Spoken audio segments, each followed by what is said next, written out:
अस्सलाम वालेकुम वरहमतुल्लाह। किसी मुल्क पर एक बादशाह हुकूमत करता था। वो अपनी रियाया में हर दिल अजीज था। उसके मुल्क का हर खास व आम उससे खुश था। उसका वजीर भी अच्छा था। बादशाह रोज सुबह अल्लाह का नाम लेकर उठता और अपनी आवाम की भलाई के कामों में लग जाता। जिंदगी यूं ही गुजर रही थी कि किसी दुश्मन मुल्क ने हमला कर दिया। बदकिस्मती से बादशाह को शिकस्त का सामना करना पड़ा और बादशाह को कैद में डाल दिया गया। आहिस्ता आहिस्ता हालात फिर से मामूल पर आने लगे। आने वाला नया बादशाह भी रियाया का दिल जीतने में लग गया। जिंदगी फिर से रवां दवां हो गई। मगर यहाँ कैदी बादशाह अपने शब रोज ये सोचने में लगाने लगा कि आखिर उससे कहाँ ऐसे कोई गलती या गुनाह हुआ है जिसकी सजा मिल रही है। बादशाह कैद खाने में भी अल्लाह का शुक्र अदा कर रहा था। उसका खाना भी वक्त पर पहुंच जाता था।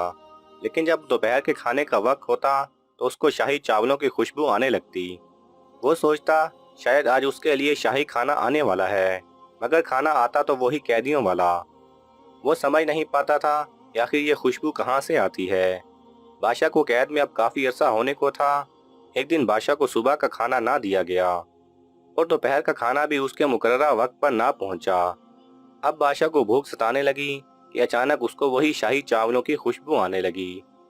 उसने अपने कैद खाने में मौजूद रोशनदान से आवाज लगाई कि अगर कोई अल्लाह का बंदा उस तरफ है तो मुझको खाने को कुछ दे, मैं भूखा हूँ। कैद खाने के बाहर एक आदमी था। उसने कपड़े के अंदर कुछ खाना बांधकर रोशनदान से अंदर फेंक दिया। जब बादशाह ने कपड़ा खोला तो उसको ताज्जुब हुआ कि ये तो वही शाही चावल हैं जिसकी खुशबू रोज उसको आती थी। बादशाह ने फौरन पूछा कि आप कौन हैं। दीवार के उस पार से आवाज आई कि मैं एक फकीर हूँ और रोज भीख मांगने के लिए यहीं बैठता हूँ। ये सुनकर बादशाह को मजीद हैरानगी हुई क्योंकि शाही चावल एक फकीर के पास क्यों कर हो सकते हैं। बादशाह ने अपने सवाल को फकीर के सामने रखा। फकीर ने बादशाह को बताया कि वो इस वक्त जिस दीवार के साथ बैठा हुआ है उस दीवार से एक नाली निकल रही है जो कि महल के शाही बावर्ची खाने की है। वो रोज सुबह यहाँ आता है तो वो उस नाली के आगे एक कपड़ा बांध देता है जिसकी वजह से बहकर आने वाला खाना और चावल उस कपड़े में रह जाते हैं और पानी आगे चला जाता है।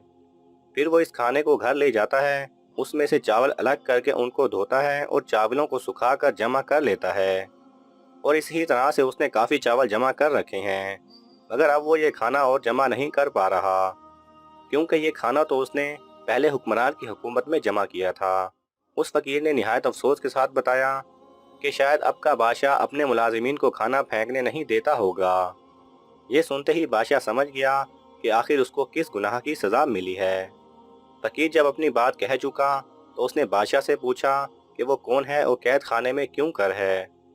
बादशाह ने अशक होकर उसका जवाब दिया कि वो एक बदनसीब बादशाह था और वो इस वक्त अपने अल्लाह की नेमत को ज़ाया करने की सज़ा काट रहा है।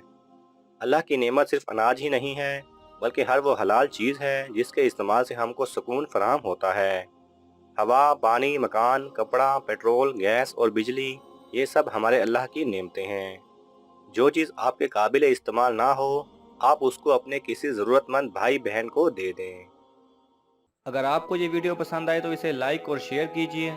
किसी भी किस्म के सवाल और इजहार राय की खातिर कमेंट्स कीजिए और मज़ीद ऐसे दिलचस्प वीडियोस देखने के लिए हमारे चैनल को सब्सक्राइब करें और साथ में बने बेल आइकन पर लाजमी क्लिक करें।